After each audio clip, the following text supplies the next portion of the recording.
tonight I'm here with Melissa Korn, a journalist at the Wall Street Journal writing about higher ed.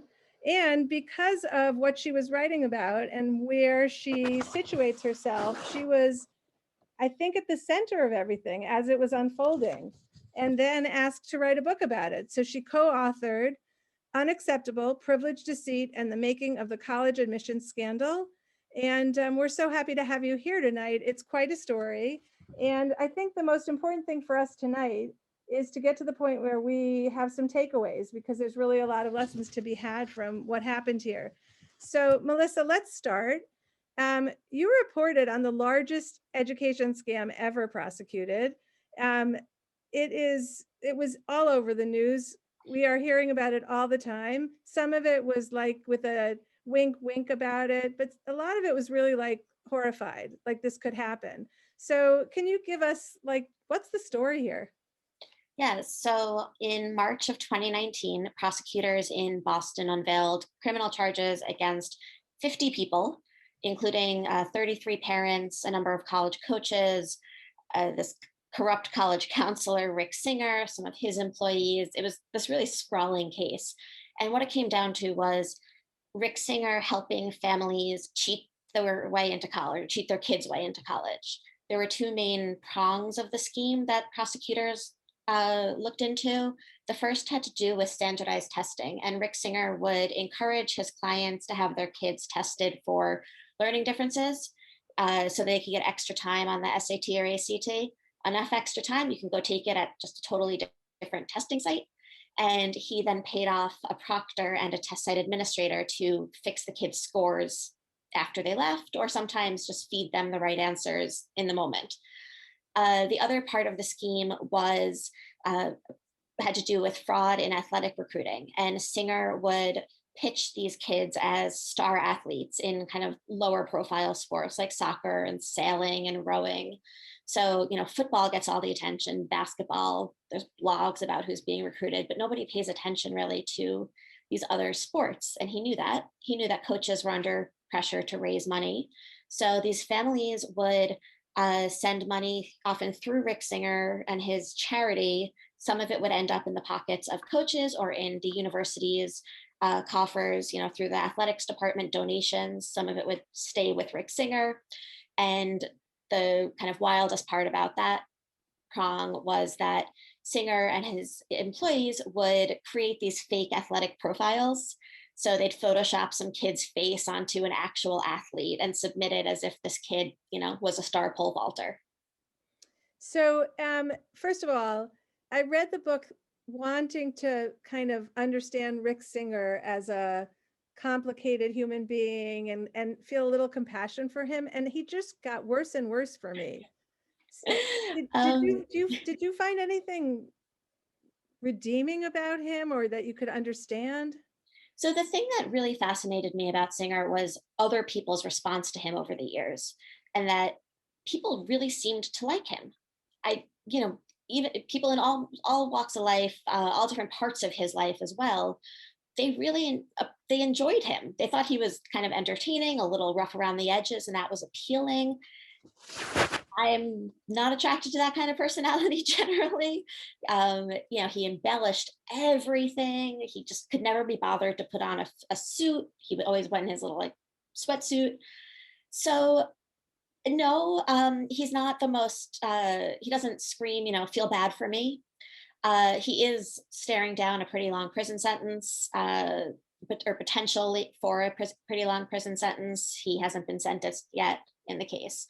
But no, it surprised me that other people found him so likable.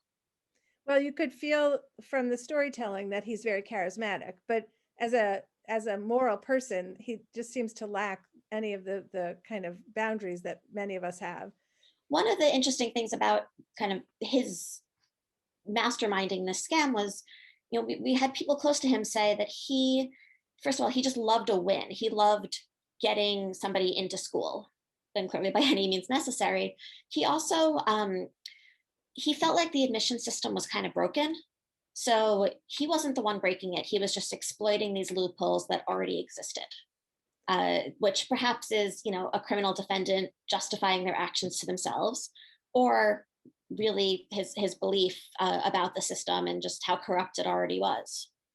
Well, we'll get into that in a little bit, but and there some of that is true. We all know that's true, but he crossed a line of legality. So when this was going on, are there no systems in place where colleges and high schools actually? This is a question from Jody. Like, don't they check? No, it is. There really isn't fact checking in college admissions the way there is in my industry. Um, the whole system is really based on trust. So admissions officers, especially at these hyper selective colleges, they get tens of thousands of applications. They're expected to read them in a matter of minutes. That essay that your kid worked on for hours and hours over months and months, that's reviewed in like a minute. Quick quick glance, quick scan. What are they writing about? How interesting are they? How creative are they? uh, so nobody checks to see if that anecdote the kid told is actually true. They can't call the high school and make sure that this person was actually you know president of the rocketry club rather than vice president. They can't call the nursing home to make sure the kid actually volunteered 20 hours a week there and not just, one weekend a summer. They just don't have the bandwidth, the manpower to do it. And the high schools have a kind of strange incentive in this. They also, they can see a near final version of someone's application, but ultimately it's the student who's supposed to submit it, not the high school. So they can, encourage them to be honest and truthful.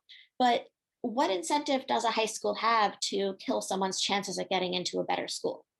Right? It looks good for the high school if more of their students are going to these fancier and fancier schools because the high school is doing something right. So they're not necessarily inclined to kind of say, tone it down a little bit. You don't oversell yourself. Well, I don't want to sound Pollyanna, but somewhere in there, like maybe just being honest is a good thing. But Yeah, and the common application and other schools that aren't on the common app, usually you have to sign something saying this work is my own. I'm confirming that the information in it is correct. And you would hope, and I think most people sign that and can sign so with clean conscience. But there are always people who will try to cut corners and fudge things because they know that there really isn't any audit going on. it did seem like in the story that there were some kids who didn't really know what was going on. That like Rick Singer had them so convinced that every step of the way he was helping them that they actually didn't know he rewrote their essay and that he changed test scores and stuff. Yeah, there's a lot of kind of back and forth with some of the parents who have pleaded not guilty about this, regarding just how much they and their kids knew about what Singer was doing kind of on their behalf. But there definitely were kids who were pretty in the dark about their parents' machinations behind the scenes. Prosecutors didn't charge any of the kids.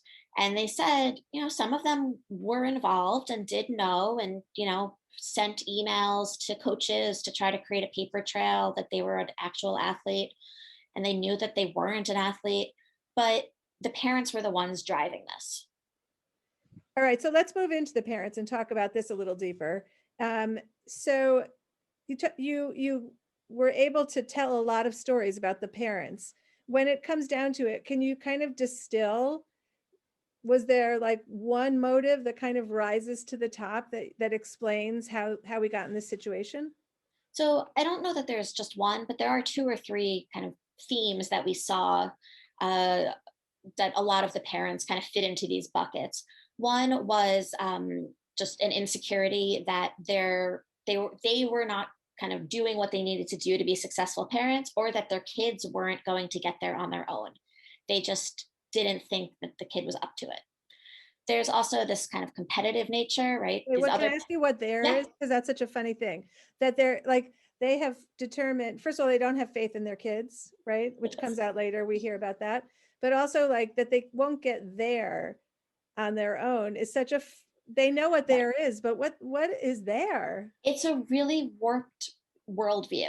And I think that's something that we saw over and over was this assumption by these parents who were involved that there's only a very short list of acceptable college destinations for their kid. So going to most state schools was not good enough.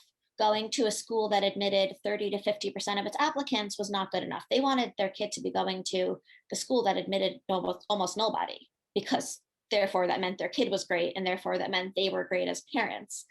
And it's such a shame because there are so many really good colleges and universities out there. And it's certainly more than the dozen that are highlighted on, some high school's homepage.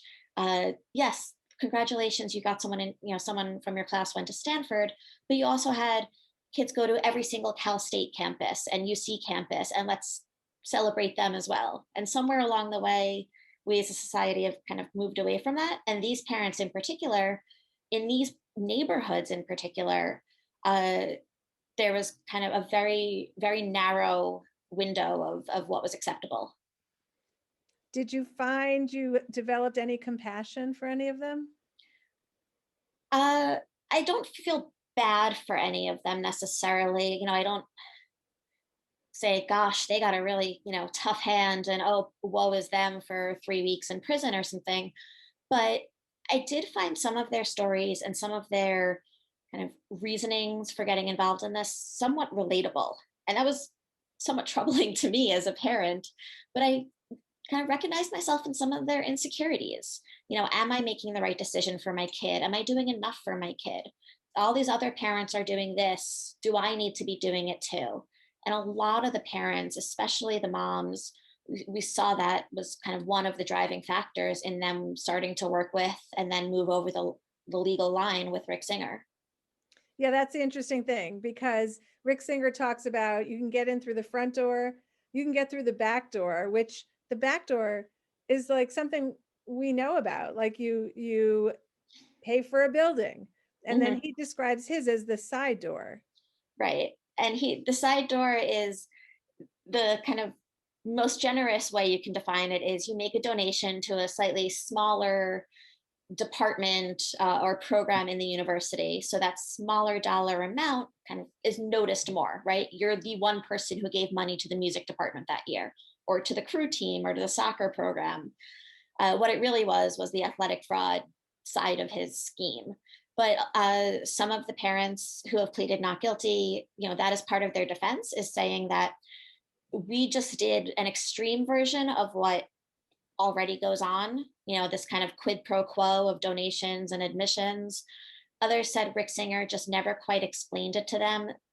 They never gave them kind of the full explanation for what the side door was, that he almost described it as very much akin to the back door. So they just didn't know. They'll be going to trial later this year. So we'll see if that argument sticks. Well, it is a little interesting because it all seems so distasteful, and yet that line that they crossed is illegal, and for no apparent reason, the other line is not illegal, right? Right. It's all of these actions are kind of somewhere on a spectrum. You've got the very or fairly innocuous, hiring a private tutor, and so for someone's standardized tests or for that tough calc class, hiring a private tennis coach or violin instructor, paying for your kid to go to a volunteer community service trip overseas so they can then write about that wonderful life altering experience in their essay. This kind of goes up along, and then you've got the major donations, and then there is that line, and then you've got the fraud. And clearly, it was the fraud element, that put it over the line from distasteful to outright illegal.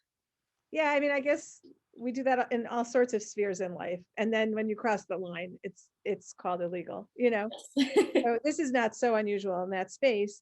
Um, could you, at the end of putting this whole book together, could you see yourself change about how you feel about college? You have a kid, and also, like, is there a lesson about just this whole system that we should all be hearing about? So I tend to be a pretty cynical person. So I don't think I expected everything to change and, you know, college admissions to be reformed after this. I expected a little bit more reform than we actually got. Um, I think about kind of what's going to happen by the time my kid is heading to college. She's 5 now, so I've got a few years. But as we all know, this process and the discussions about it start earlier and earlier. And I'm not one of those parents who sent my kid to a kindergarten based on, their promises to get her into a particular high school. She goes to the local public school.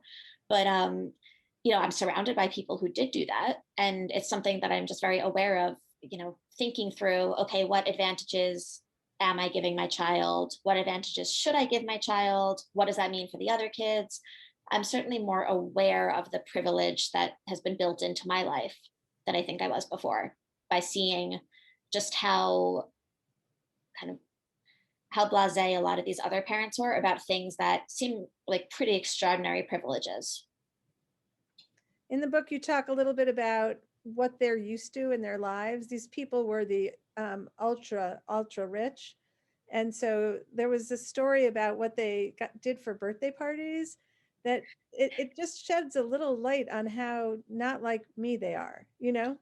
Right. I mean, these are people who could, take a private jet down to LA for a weekend from San Francisco, no big deal.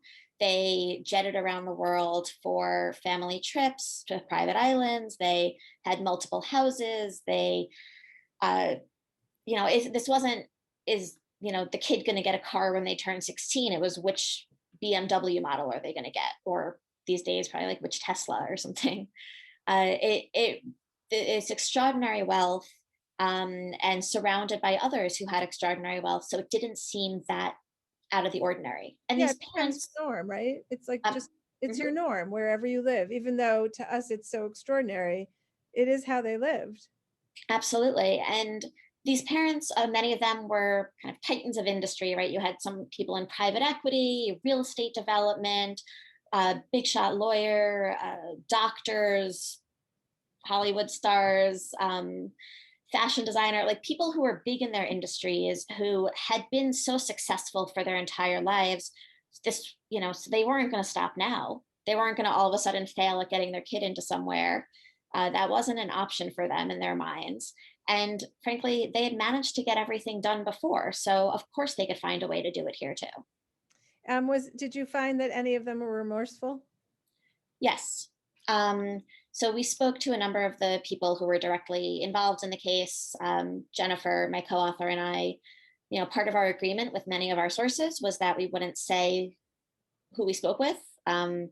Many people spoke with us in the middle of fighting criminal charges or pleading guilty. So we can't say exactly which parents or who we spoke with, but we spoke with a number of them. And there were a lot of tears shed in those conversations. It was really interesting, kind of sitting there and hearing these parents after the fact, often after they were sentenced, sometimes after they had completed their prison terms, talk about kind of why they had done what they did. So I mentioned the insecurity before. It was also a lot about ego. And, one parent just broke down crying when we were meeting, essentially said, I brought this on myself. I did this to myself and to my family, all because of my ego.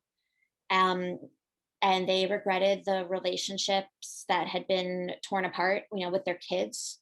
There were many who still weren't on great speaking terms with their kids. Who knows if they ever will be close again, right? Their kids felt like they betrayed them. They didn't trust them. A lot of family therapy happening, but not all the parents were remorseful. There, were some who are maintaining their innocence now, and some who, even after pleading guilty, tried to kind of distance themselves from actually owning their actions. So saying, yeah, I did it, but these other people are also to blame.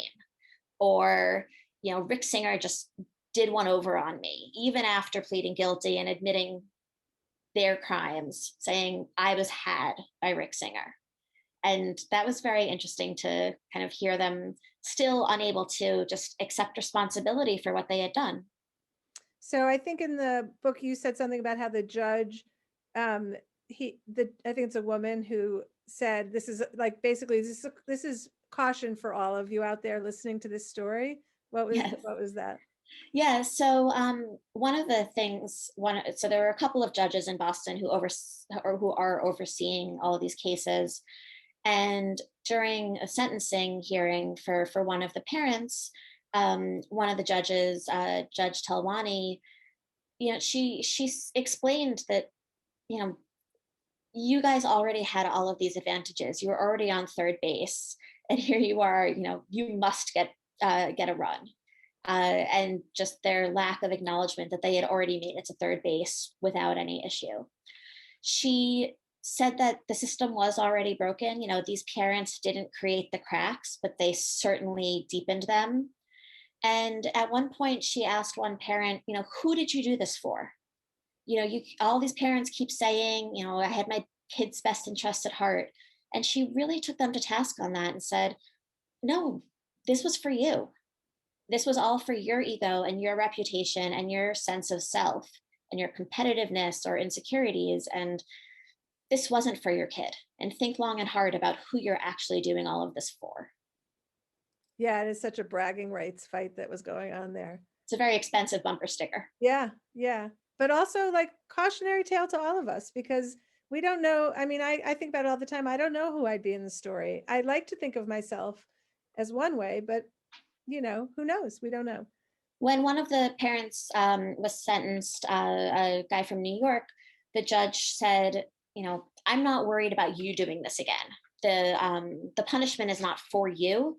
It's for all of your friends and all the people who are like you, who maybe had been thinking about doing something like this. And this is a lesson, this is a reminder to them that it's not okay to go down that path. They weren't getting prison time because they were going to be repeat offenders, right? They had been humiliated and many lost their jobs and all of that. They weren't going down that path again. But their friends who had kids who were maybe high school freshmen or sophomores were thinking about ways to game the system. And the hope by the judge was that these punishments would kind of tamp down those inclinations. I think it would be a deterrent. I think it in fact would be. Okay, so the kids lost in all of this. We got to hear stories that were told about kids who felt so betrayed by their parents. There was one kid in particular who broke my heart, and his parents told him they were so proud of him, and then when he found out about this, he said, "I don't think you were you proud of me when you said it? Because you didn't believe I could do this." Yeah, that was one of the kind of hardest stories to write in the whole book. It's the story about Mateo Sloan, whose father had worked with Singer to pitch him as a water polo player to USC. And he was a good kid, got good grades at a very competitive high school in LA and had some extracurriculars. And, was he, the absolute star of his class? No, but he was a very solid kid who was working hard. And his parents brought Rick Singer into the mix, and he was doing a lot on his own, and his parents kept pushing USC in particular, and Rick Singer kept pushing USC in particular. And as you said, he confronted his father after the dad came home from after being arrested and kind of sitting in the lockup all day. He came home. Mateo was home on spring break, met him at the house, and said, how could you do this to me? Why did you really not believe in me? And he was really thoughtful about the whole thing. And, this was months later. He said, at the end, I was really angry at my dad. And then I just felt kind of bad for him that he thought he needed to do this. And he also realized that he could and should have spoken up more throughout the process. He should have pushed back on his parents a bit more, and found his voice. And actually, by speaking with us, he did find that voice. We spoke with him, and the dad's lawyers, the dad's kind of team, didn't know he was talking to us because we connected with him on Facebook. And then we did some fact checking through the father's lawyer, and there was quite a bit of surprise. You did what? Mateo spoke to you? And you know what? He did a pretty good job talking, and he found his voice, and it was a really mature, articulate, thoughtful voice. So that was kind of his way of starting to stand up for himself a little bit. I think this is like nothing to do with the scandal, but he was doing well at USC. Yes, yeah, he was. That's the astonishing and kind of infuriating thing, right? Is a lot of these kids would have been just fine. wherever they went because they had these family connections, they had this wealth. Many of them were legacies at very respectable, if not, absolutely wonderful schools. There were quite a few Ivy League grads in the parental mix there, a lot of USC. Um, these kids would have been just fine, and many of them did perform very well once they got to those universities. So it begs the question: did they really need to go this far to get in? Um, I also think like if I were thinking about a takeaway for my kids, we once did a program where one of the local colleges had kids they gave them each a card and they had to line up by like their resume basically in Mhm. order of who would get in. And at the very end, they said a name, and a kid had that name on the card, and they said, your parents donated a building, so you get to move to the front of the line. And there was a gasp in the room. The kids had no idea this is how college admissions operated.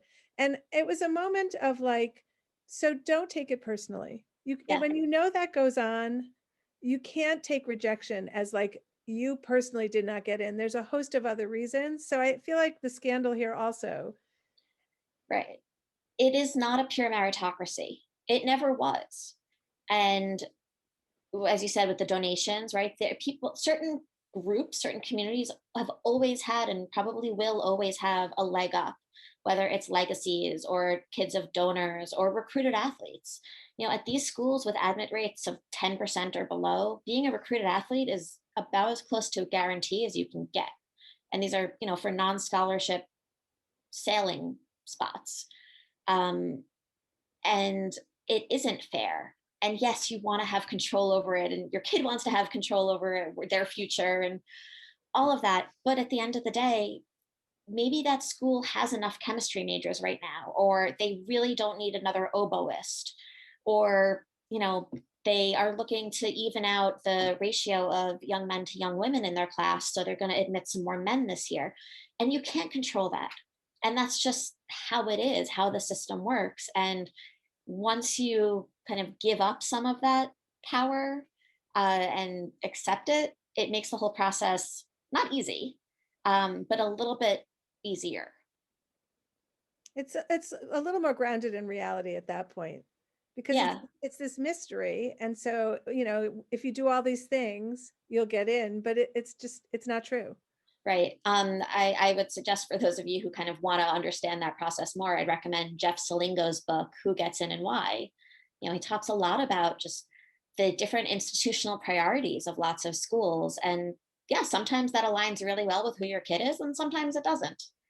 And even if your son or daughter is the star of their high school, there's tens of thousands of other schools that also have stars. Also, the other thing he talked about was how far you might make it down to being accepted. And then the school throws in a new priority, and now you're rejected. And you have no idea you came this close to getting in there. I don't know if I want to know, right? If you're that close to the line, I'd almost rather think that it was an easy no decision for them and not something that they really struggled with, and I just ended up on the short end of it. Yeah, maybe it's like getting silver in the Olympics, right? Like you're worse Exactly. off. Okay. So first of all, do you know who the tipsters were? Was there one, more than one? So yeah, the way the case kind of all came about and the scandal unfolded was one of the more interesting elements of the whole thing, right? It's the sprawling scheme with coaches and test site administrators and proctors and parents and kids and all of that, and Rick Singer's own professional staff, right? He had a bookkeeper and things like that. But none of them brought it down. None of them exposed it. In fact, when USC began to look into some questionable what they thought were questionable admits, the person they assigned to the case is somebody who's been charged in the Rick Singer scheme. So kind of this closed loop of no, there's nothing weird here. Don't worry about it. Don't ask any more questions. Thanks. The way it came down was through an unrelated securities fraud case. So the SEC in Boston was looking into this kind of pump and dump scheme. And one of the people involved in the scheme to run up a stock price was this guy, Maury Tobin in LA. And he agreed to cooperate pretty early. So he was brought into the U.S. Attorney's Office in Boston, and if he was going to be a government witness, they needed to know everything about him, warts and all. So they looked at his financials and they noticed money moving into a bank account in Connecticut every month. It's just a small amount, but they asked him about it, and he said, "Yeah, I'm. That's going to Rudy Meredith, the Yale's women's soccer coach. I'm bribing him to get my daughter in." And uh, so they prosecutors totally played it cool, and then ran to the boss and said, "You'll never guess what's going on." Like, that was way more exciting than a securities fraud case, right? So they arranged to have Maury Tobin meet with Rudy Meredith in a hotel in Boston, and hand over some money and kind of finalize the details of the bribe. They still hadn't hammered out the exact final dollar amount. So then they got Rudy Meredith, got him to agree to flip. And during that meeting between Maury Tobin and Rudy Meredith, Meredith mentioned the name Rick Singer. And essentially, this was a deal that he was doing with Maury just on his own. But he was also doing deals through Rick Singer. And Meredith wasn't known as the most organized guy. So it could have very well been, remind me how we knew each other. Was it through Rick Singer, or was this a side deal? And they hadn't heard Rick Singer's name before at all. And that's when they started getting Rudy Meredith to make phone calls to Rick Singer. Once they got enough information based on those phone calls, they had a wiretap up on Rick Singer all summer of 2018. And then in the early fall of 2018, they confronted him again at that Boston hotel room, actually, the same hotel, and he agreed to cooperate. And so it turned from his phones being tapped without his knowledge to him agreeing to being on a recorded line for months. So the transcripts are pure gold. I just want to ask, is there anybody listening right now who wasn't surprised that this could go on? I want you to put in the comments. I am not surprised that this went on, because to me, if I saw the movie of this, a fictionalized version, I would think, well, it's a fun movie to watch, but it can't happen. Right? It's just so crazy. Oh, look at that. Not surprised. Joni is not surprised. Of course, Joni's not surprised. Yeah, I guess Milt says how sprawling it was. That's true, Milton. Yeah.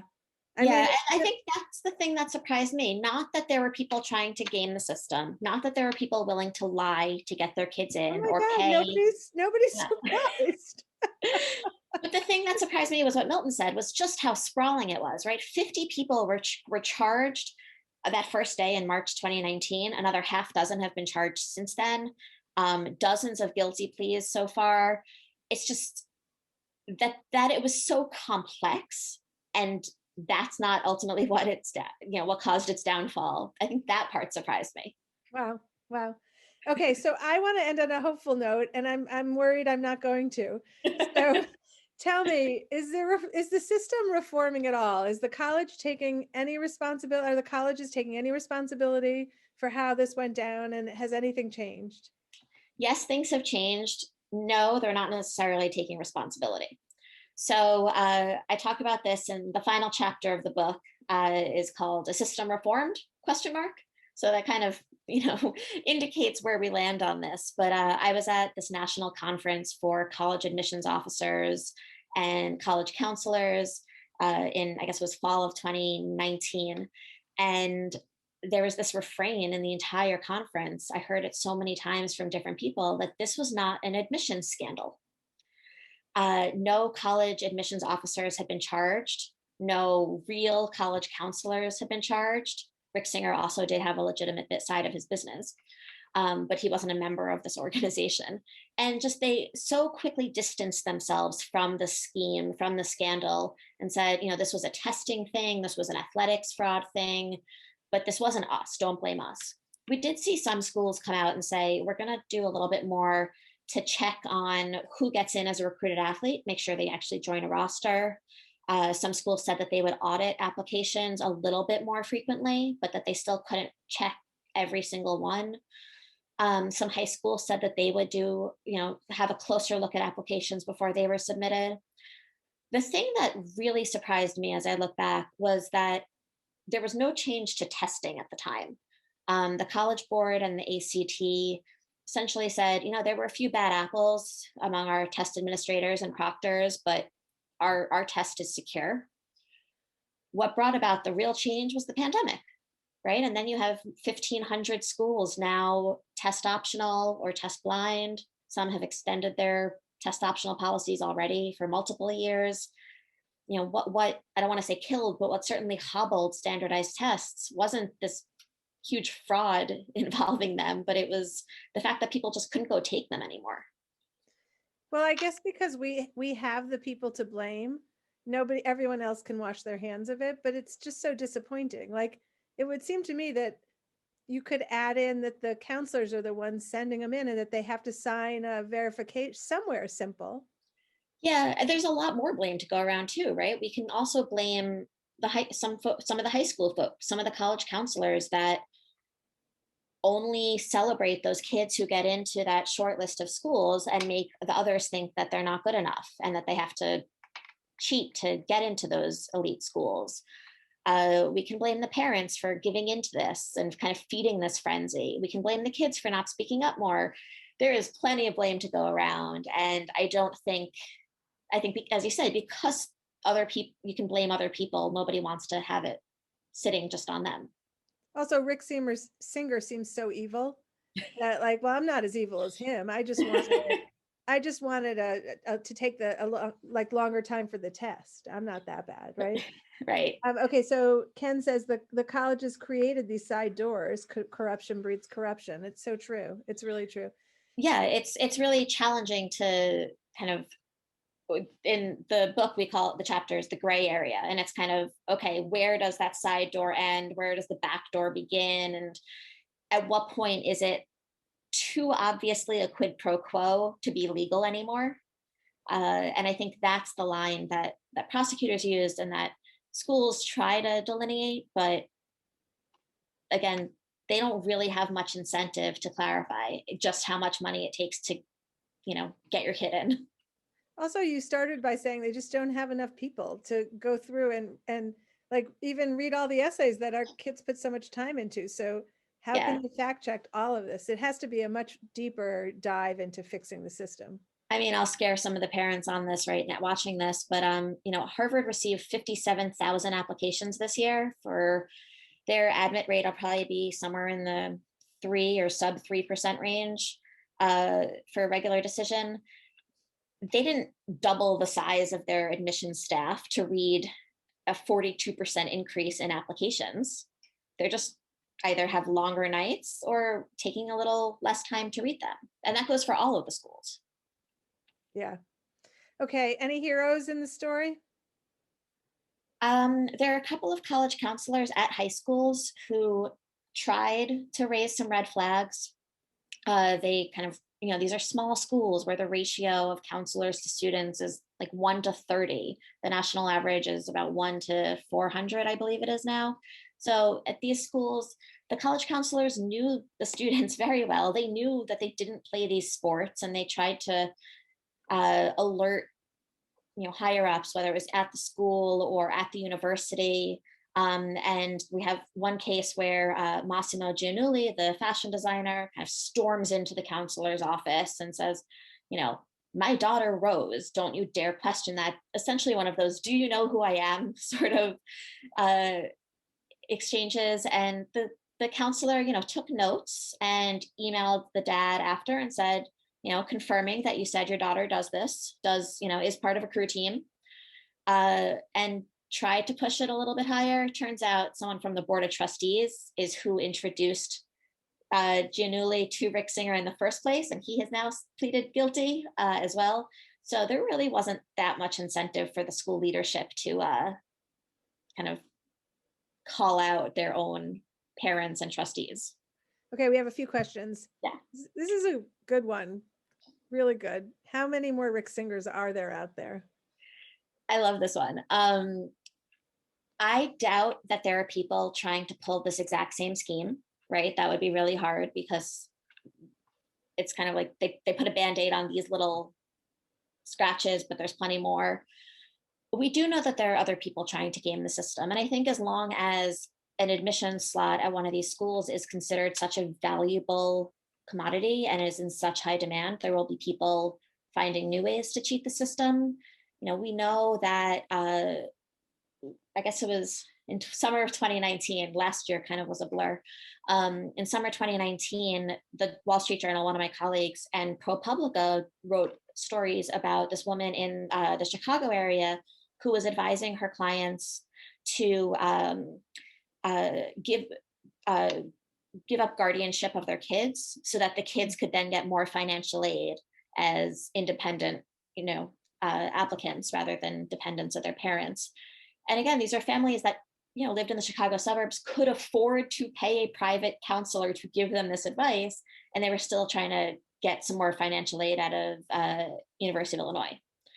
So there are always going to be kind of ways of cheating the system, or at least getting very close to cheating, right? That wasn't technically illegal, but it was questionable. The next Emancipating one, a I'm not sure. minor, there's no parameters about emancipation?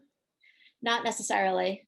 There may be soon, but Not right now. at the time, no. Okay, so Steve says the biggest issue is the shallowness and cheating element that the parents exhibited, zero faith and trust in their kids. And let's not delude ourselves to thinking that no other parents would do similarly. It's truly a lesson for all of us. I think that's really true. Absolutely. And, toward the end of the book, we have this scene where I actually went back to my high school, a private school on Long Island, and I was talking to the parents of the senior class. And it was right after early admission deadlines. So their kids had all put in, and they were trying to be really nice to each other, but also knowing their kids were vying for the same spots. And, these were very wealthy parents who you could see using their privilege, for their kids' benefit. And it's kind of, yeah, you would do anything for your kid, at least, you almost anything. Right. And again, it's kind of just how close to you or far over that line will you go. Yeah. Okay. Hilda wants to know, do you have any specific recommendations to improve opportunities for merit-based decision-making based on your experiences? Oh, that's a good question. So I think eliminating the SAT and ACT is a very big step in that direction. Test scores are very closely aligned with socioeconomic status, race, and a bunch of other kind of problematic areas that essentially, if you are a wealthy white boy, your scores tend to be higher. That doesn't mean you're smarter. So I think doing away with that and actually kind of going deep on what colleges call holistic admissions, looking at somebody's grades in the context of what their high school offered, making sure that students write about part-time work that they do as an extracurricular, right? Don't just say, oh, I couldn't join any clubs, or I didn't join any clubs. Explain, I couldn't because I was taking care of my younger sister and also this, and also working in my parents' restaurant. Making sure that schools know those, because those are really important things that somebody did and shaped who they are.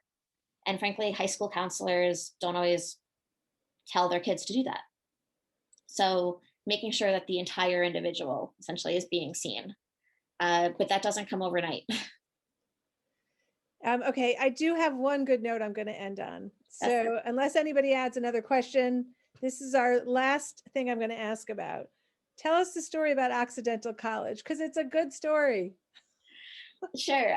Occidental College in the LA area, they made a decision years ago to kind of not chase donations, right? They really wanted a more purely meritocratic admissions system, and to not need to get into that murky area of, well, yeah, that kid, got a bunch of C's, but the building's named after grandma. So they didn't go that route. They didn't chase donations. It meant that their campus wasn't as shiny and pretty as that of a lot of their competitors. And yeah, that hurt. But it also meant that their student population was way more diverse. That in turn meant they needed to find more money for financial aid to help those students. My colleagues wrote a story about Occidental as the school that said no thank you to Rick Singer. He had reached out to one of their admissions people and essentially said, I've got this person, you're crazy not to take her. What can we do to change your mind? And they said, no, thanks, we're good. We made our decision. And after that story ran, a bunch of people reached out and said, I want to help Occidental. People made donations to the university that had or to the college that had no connection to the school, because they were kind of pleased to see that there was one school that was perhaps a little cleaner in all of this. Again, Occidental isn't this perfect place, and I'm not going to pretend that it is, but they took a very different path very consciously, and it's paid off for them in some ways, but it also has left them at a disadvantage in other ways. Yeah, but I loved the part that people stepped up after the article to actually Yeah, make donations. So it was great. yeah, And one school yeah. said no, no to Rick Singer. Melissa Korn, author of Unacceptable, Privilege, Deceit, and the Making of the College Admissions Scandal. It's really a good read, guys. I would get it. It's great storytelling. It's a little less exciting that it's real, but it's a really, really good story. Thank you everyone for being here tonight. Thank you, Melissa, so much. Thanks so much for having me.